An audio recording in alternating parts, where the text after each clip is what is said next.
Hi friends, எல்லோரும் எப்படி இருக்கீங்க? இன்றைக்கி நம்ம என்ன வீடியோ பார்க்க போகிறோம்னு பார்த்தீங்கன்னா, ரொம்ப ஈஸியாக டேஸ்டியாக பீன்ஸ் பொரியல் அது எப்படி செய்யுதுன்னு பார்க்கலாம் வாங்க. ஸ்டவ் பற்ற வச்சு ஒரு கடாய் வச்சாச்சு. இதில் நம்ம கொஞ்சமாக எண்ணெய் ஊற்றிக்கலாம். எண்ணெய் காயிட்டோம். எண்ணெய் காஞ்சிச்சு.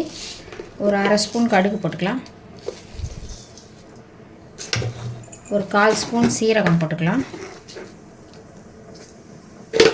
நல்லா பொரிட்டோம். கடுகு நல்லா பொரிஞ்சிச்சு. இப்போ பெரிய வெங்காயம் ஒரு வெங்காயம் எடுத்து வச்சுருக்கேன். அதை கட் பண்ணியிருக்கேன் பொடிசாக. அதையும் இதில் போட்டுடலாம்.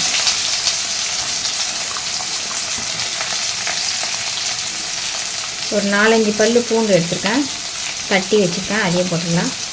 ஒரு கொத்து கருவேப்பிலை. இப்போ இதை நல்லா நம்ம வதக்கிக்கலாம். நல்லா செவந்து வரட்டும். இப்போ வெங்காயம் நல்லா வதங்கிடுச்சு. இப்போ நம்ம பொடிசாக கட் பண்ணி வச்ச பீன்ஸு போட்டுக்கலாம். அதில் போட்டு அதையும் ஒரு வதக்கிக்கலாம். இப்போ பீன்ஸை நல்லா வதக்கியாச்சு. இப்போ இதில் ஒரு 1/4 ஸ்பூன் மஞ்சள்தூள் போட்டுக்கலாம். தேவையான அளவு உப்பு போட்டுக்கலாம். போட்டு ஒரு கலர் கலரிடலாம். இப்போ நம்ம நல்லா ஒரு கலர் கலரிட்டோம். இதில் ஒரு 1/2 டம்ளர் தண்ணி ஊற்றிக்கலாம்.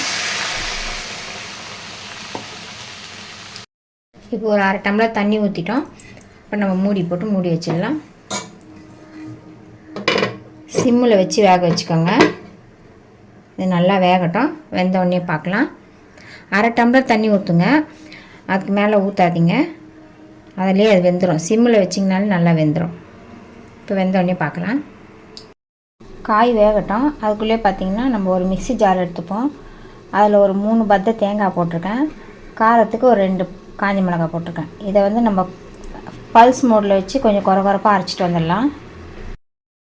இப்போ காய் வெந்துச்சான்னு பார்க்கலாம். பாருங்கள், நம்ம ஊற்றின தண்ணியெல்லாம் சுண்டி நல்லா காய் வெந்துச்சு. தண்ணி கொஞ்சம் கூட இல்லை. இப்போ நம்ம வந்து இதில் அரைச்ச அந்த தேங்காய் மிளகாய் அதை போட்டு கலரிக்கலாம். காஞ்ச மிளகாவையும் தேங்காவையும் நல்லா குறன்னு நம்ம அரைச்சி எடுத்துங்களா, அதை போட்டு ஒரு கலர் கலரிடலாம். இப்போ நம்ம நல்லா கலரிட்டோம். அவ்வளோதான் ஃப்ரெண்ட்ஸ், பீன்ஸ் பொரியல். இது வந்து ரொம்பவே சூப்பராக இருக்கும். இது காரக்குழம்பு வத்த குழம்புக்குலாம் நல்லாயிருக்கும். நீங்களும் இதே மாதிரி ட்ரை பண்ணி பாருங்கள். உங்களுக்கு இந்த வீடியோ பிடிச்சிருந்தா லைக் பண்ணுங்கள், ஷேர் பண்ணுங்கள், கமெண்ட் பண்ணுங்கள். மறக்காமல் சப்ஸ்கிரைப் பண்ணுங்கள், பெல் பட்டனை கிளிக் பண்ணுங்கள். வீடியோவில் என்ன குறைகள் நிறைகள் இருந்தாலும் எனக்கு கமெண்ட் பாக்ஸில் சொல்லுங்கள். நான் முடிஞ்ச அளவுக்கு திருத்திக்கிறேன். தேங்க்யூ.